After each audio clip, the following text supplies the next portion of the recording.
cet homme de Jésus. Quel est cet homme de Jésus? Quel est cet homme rempli d'amour pour les autres? Quel est cet homme prêt à tout pour sauver les autres? Quel est cet homme à qui obéissent les tempêtes? Quel est cet homme de Jésus? Shalom, shalom, peuple de Dieu, bonjour. Bienvenue à notre méditation et prière matinale du lundi 30 septembre 2024 qui nous sort du livre de Galates, chapitre 6, verset 10. Nous lisons au nom de Jésus-Christ. Ainsi donc, pendant que nous en avons l'occasion, pratiquons le bien envers tous et surtout envers les frères en la foi. Bien-aimés, autrement dit, pendant que le temps nous reste, pendant que nous sommes encore vivants, pendant que tous les jours nous marchons et nous avons l'occasion de tomber sur des personnes qui ont besoin de notre aide, de notre soutien, travaillons pour le bien, mais principalement pour ceux qui partagent, n'est-ce pas, notre foi, pour ceux qui sont de la même maison ou de la même famille que nous, c'est-à-dire la famille de Christ. Pour ceux, n'est-ce pas, qui parlent notre langage, le langage de Christ qui est le langage de l'amour. Pour ceux avec qui nous partageons, n'est-ce pas, les mêmes valeurs, cultures, principes du royaume de Dieu. Bien-aimés, lorsque le Seigneur nous demande, ou alors lorsque l'apôtre Paul nous demande, n'est-ce pas, de faire du bien à tous, cela revient, n'est-ce pas, au commandement principal de Dieu, aux deux commandements principaux de Dieu, celui d'aimer Dieu d'abord et ensuite d'aimer notre prochain. Père bien-aimé, l'amour nous pousse à faire du bien. L'amour est une vertu, l'amour est un fruit de l'esprit. Et lorsque nous sommes revêtus du fruit de l'esprit qui est l'amour, nous ne pouvons que le manifester en faisant du bien. Ça devient naturel, ça ne devient plus, n'est-ce pas, quelque chose de compliqué, ça ne devient plus quelque chose de difficile. Lorsque nous avons l'amour pour le prochain, il est facile de lui faire du bien. Lorsque nous avons l'amour pour les autres, il est facile, il devient naturel, il devient tellement simple de lui faire du bien, de lui tendre la main dans les moments difficiles. Bien-aimé, l'apôtre Paul n'exclut pas les autres, bien qu'il mette l'accent, n'est-ce pas, sur nos frères dans la foi, il n'exclut pas les autres parce que notre amour doit être porté sur tout le monde. La Bible nous dit dans Jean chapitre 3 verset 16, car Dieu a tant aimé le monde. Bien-aimé, dans le monde, il y a toute catégorie de personnes. Il y a les bons, il y a les mauvais, il y a les méchants, il y a ceux qui ne méritent même pas un peu du bien. Il y a ceux qui méritent beaucoup de bien. Il y a tout type de personnes dans le monde. Mais Dieu a tant aimé ce monde-là, rempli de méchantes personnes, rempli de bonnes personnes. Et nous, en tant que, n'est-ce pas, les enfants de Dieu, nous devons suivre l'exemple de Dieu qui a aimé le monde. Nous devons aimer le monde. Nous devons faire du bien au monde. Nous ne devons pas seulement faire du bien à ceux qui nous appartiennent, à nos frères, à nos sœurs, à nos enfants, à nos conjoints. Nous devons, n'est-ce pas, aller au-delà parce que c'est par là qu'on saura que nous sommes les enfants de Dieu. Parce que si tu fais du bien à ton frère seulement, Tu n'as rien fait d'extraordinaire. Même les païens le font. Même ceux qui ne connaissent pas Dieu font le bien à leurs frères, à leurs amis, à leur famille. Mais qu'est-ce qui fera la différence? C'est lorsque toi, tu réussiras à aller au-delà de ta famille, à faire du bien au-delà de ceux que tu connais. Et c'est ce que l'apôtre Paul, n'est-ce pas, nous recommande de faire. Mais il met l'accent sur ceux de notre maison.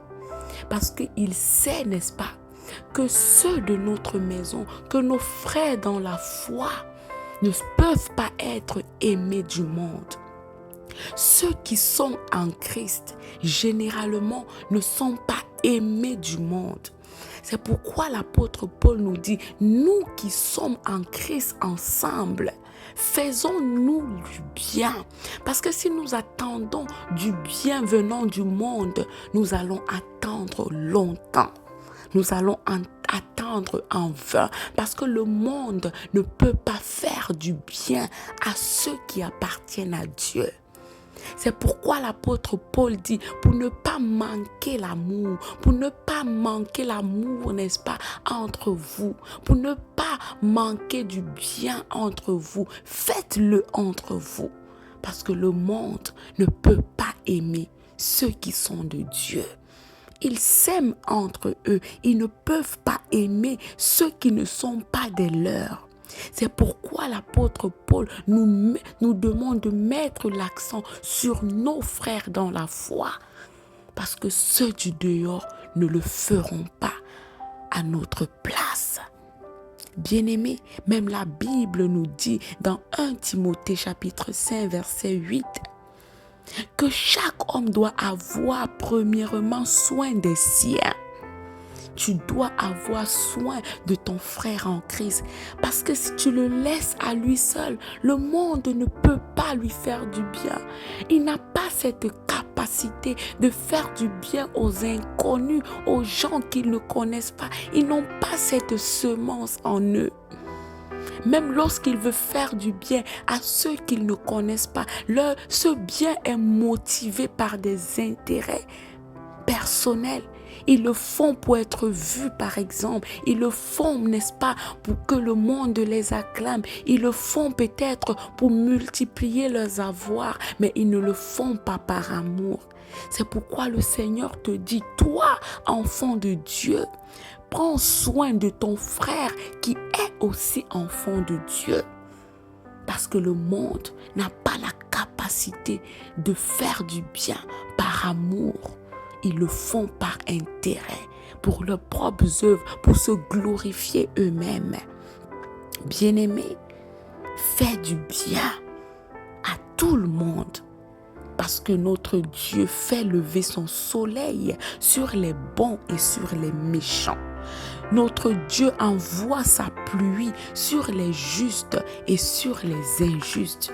Alors si notre Dieu est notre modèle et qu'il le fait pour les bons et les mauvais, pourquoi n'allons pas nous suivre ce modèle? En quoi serons-nous différents du monde si nous faisons seulement le bien à nos frères? Si nous faisons seulement le bien à nos enfants? En quoi ferons-nous la différence? Même les païens le font. Mais la Bible nous dit que c'est par l'amour qu'on aura pour les autres, pour ceux qu'on ne connaît même pas. C'est par là qu'on reconnaîtra que nous sommes les enfants de Dieu.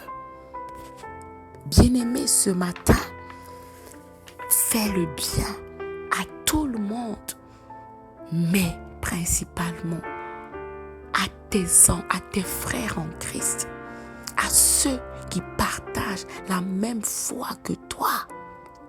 Bien-aimés, et nous devons savoir que pour pratiquer le bien, nous avons besoin de dépendre totalement du Saint-Esprit. C'est le Saint-Esprit qui met cette semence en nous. Sans le Saint-Esprit, nous ne pouvons pas faire le bien. Sans les fruits de l'Esprit en nous, nous ne pouvons pas produire des fruits.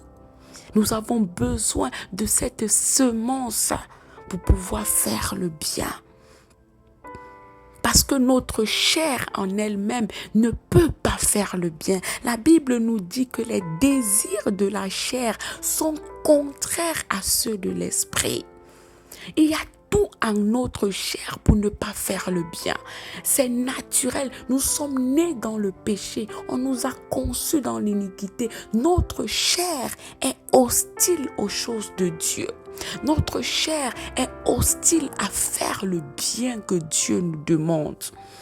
C'est pourquoi nous avons besoin de l'esprit pour venir dominer notre chair qui ne peut pas faire le bien par elle-même. L'apôtre Paul pouvait dire dans Romains 7, verset 19, « Car je ne fais pas le bien que je veux, et je fais le mal que je ne veux pas. » Bien-aimés, ce qu'on veut provient de notre chair, mais ce qu'on ne veut pas généralement provient de l'esprit. Notre chair n'aime pas les choses de Dieu. Notre chair n'aime pas les affaires de l'esprit. C'est pourquoi lorsqu'on dit de prier, de jeûner, de faire du bien, on se sent mal dans notre chair parce qu'elle est hostile à tout ce qui concerne Dieu, à tout ce qui concerne les vertus de Dieu. C'est pourquoi nous avons besoin de l'Esprit de Dieu pour nous inciter, pour nous exciter, pour nous stimuler au bien, pour nous pousser au bien. Nous avons toujours besoin du Saint-Esprit. Car c'est lui qui va nous donner la capacité de faire le bien. Parce que lorsque le Saint-Esprit est là, il te remplit de tout ce qui va te permettre de faire le bien. Nous avons, n'est-ce pas, un théologien du 5e siècle, c'est un chrétien, Saint Augustin. Il disait, Dieu ordonne ce qu'il donne et il donne ce qu'il ordonne. Ça veut dire, quand Dieu ordonne quelque chose aux chrétiens, il leur donne tout le nécessaire pour qu'ils soient en mesure d'obéir, de le faire. Quand Dieu te dit, fais le bien, par son esprit, il sait déjà qu'il a tout mis en toi pour obéir, pour le faire. Bien-aimé, plus tu fais du bien, poussé par l'esprit, plus il te remplit encore. Plus tu épuises ton réservoir du bien, plus il recharge ce contenu. Plus tu dépenses en bien, plus ton compte bancaire du bien est rempli. Bien-aimés, cherchons le Saint-Esprit pour pouvoir faire le bien que le Seigneur nous recommande de faire. Ne le faisons pas pour être sauvés. Ne faisons pas le bien pour être justifiés, pour être acclamés des hommes. Mais faisons le bien parce que c'est une recommandation de la part de notre Père, de notre Créateur, de notre Dieu. Et ainsi, nous récolterons au temps favorable ce que nous aurons semé.